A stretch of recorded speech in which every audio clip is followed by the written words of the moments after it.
पार्टियों के लिए हो या फिर किसी पॉलिटिकल नेता के लिए हो, उस पर भी एक हिदायत उनकी तरफ से, राजीव कुमार जी की तरफ से दी गई कि ऐसे शब्दों का उपयोग बिल्कुल भी ना करें जिससे सामने वाले की भावना दिक्कत हो।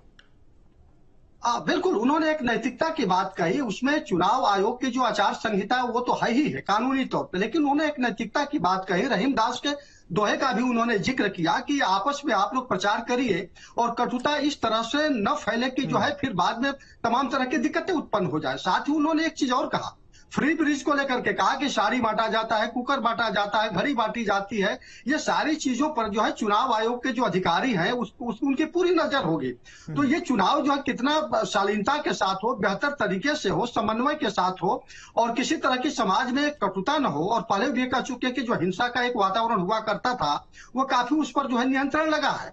और दूसरी सबसे बड़ी चीज उन्होंने कहा कि जो हमारे मतदाता हैं वो कितनी इसको जो है गंभीरता से लेते हुए उत्साह के साथ जो है बूथ स्तर तक पहुंचे और जो अपना मतदान करें और रिकॉर्ड तोड़ मतदान की उन्होंने जो है संभवतः एक उम्मीद भी जताई है। पिछली बार 67% हुआ, जो पुराने सारे रिकॉर्ड को टूटता हुआ देखा गया था। तो जिस तरह से उन्होंने माहौल बनाने की कोशिश की है और जो चुनाव आयोग के जो अधिकारी कर्मचारी हैं कुछ इस तरह का वातावरण बनाने की कोशिश करेंगे ताकि अधिक से अधिक मतदान हो। उन्होंने कहा कि जो हमारे 21 करोड़ जो युवा मतदाता है वो काफी कुछ जो है इसमें उनकी सहभागिता होगी और उन्हें ब्रास एम्बेसडर भी बनाया जाएगा। तो वो उनके जरिए जो है किस तरह लोकतंत्र की जो पवित्रता है उसको सुनिश्चित किया जाए, उसको लेकर के उनका ज्यादा फोकस रहा। जी ठीक है सर, आएंगे आपके पास। विनय भी हमारे साथ गोरखपुर से जुड़ गए। विनय, तारीखों का ऐलान हो चुका है और ऐसे में अविनाश भी हमारे साथ लखनऊ से जुड़े हैं। तो सबसे पहले विनय आपके पास आते हैं। तारीखों का ऐलान हो चुका है, आचार संहिता लागू हो चुकी है, फिलहाल क्या कुछ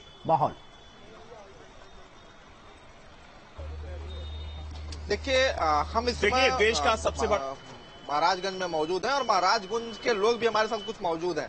इन लोगों के बीच भी चलेंगे क्योंकि अब चुनाव के तारीखों का ऐलान हो गया। जैसे 2019 में लोकसभा चुनाव 7 चरणों में हुए थे, इस बार भी उसी हिसाब से होंगे और 4 जून को फैसला आएगा। क्या कहेंगे और चुनाव को लेकर? देखिए, यहाँ चुनाव तो एक तरफा चल रहा है, पूरी तरह से भाजपा में है और पूरे देश में 400 पार का जो नारा है उसको पार करेंगे हम लोग।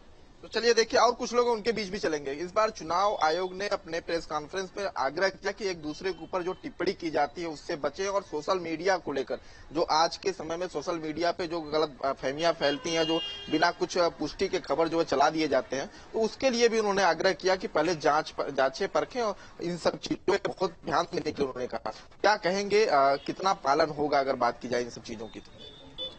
ये तो एक गाइडलाइन सही है। इस गाइडलाइन के लिए मात्र जनता को काम करना भी चाहिए, लेकिन जिस तरह से देश में जब भी चुनाव आयोग ने घोषणा किया, तारीखों का अपना ऐलान भी कर दिया है, और मैं समझता हूं कि देश के अंदर आज का जो माहौल है, इस समय मोदी के खिलाफ माहौल चल रहा है और जिस तरह से मोदी ने अपने वादों के मुताबिक कोई भी जनता के बीच में काम करने में असक्षम पाए गए हैं और जनता के बीच में एक बड़ा आक्रोश है। और कह लीजिए कि अभी जो सीए जो लागू हुआ है उसमें भी जनता का एक जो है अपना लोगों में विभाजन का एक रेखा। चलिए, कुछ और लोग हैं। क्या कह रहे हैं? मोदी जी आक्रोश है, क्या कहेंगे? नहीं, ऐसी कोई बात नहीं है। मोदी जी के काम से और भाजपा के काम से सारी पब्लिक खुश है और हर चीज में वो सफल रहे हैं और जनता उन्हीं को जो है दोबारा रिपीट करेगी और तिवारा तीसरी बार जो है। आएंगे आपके पास। माहौल बनने लगा है चुनाव को लेकर और अविनाश भी लखनऊ से हमारे साथ जुड़े हुए। अविनाश, देखिए अब समय बहुत कम बचा है तमाम राजनीतिक दलों के पास में। जिस तरह से पिछले कई दिनों से तैयारियां चल रही थी, तमाम दलों के नेता दल छोड़कर दूसरे दलों में जा रहे थे। अब चूंकि तारीखों का ऐलान हो चुका है, ऐसे में किस तरह का माहौल लखनऊ में, और साथ ही साथ समय बहुत कम मिला है अब की बार? बिल्कुल सही कहा आपने। देखिए, दिल्ली के बाद लखनऊ को राजनीति का सबसे बड़ा केंद्र माना जाता है और देखा जाए तो चुनावी जो राजनीतिक पार्टियां हैं वो तैयारी तो कर ही रही हैं, लेकिन अब लोग भी चुनाव में जुट जाएंगे क्योंकि देखा जाए तो इस बार का चुनाव जो होगा बेहद दिलचस्प होने वाला है। इस वक्त ठीक मैं विधायक निवास के सामने खड़ा हूं और तमाम लोग, अलग अलग विचारधारा के लोग मेरे साथ जुड़े हुए हैं। सीधे उनके पास चलते हैं, उनसे सवाल पूछते हैं।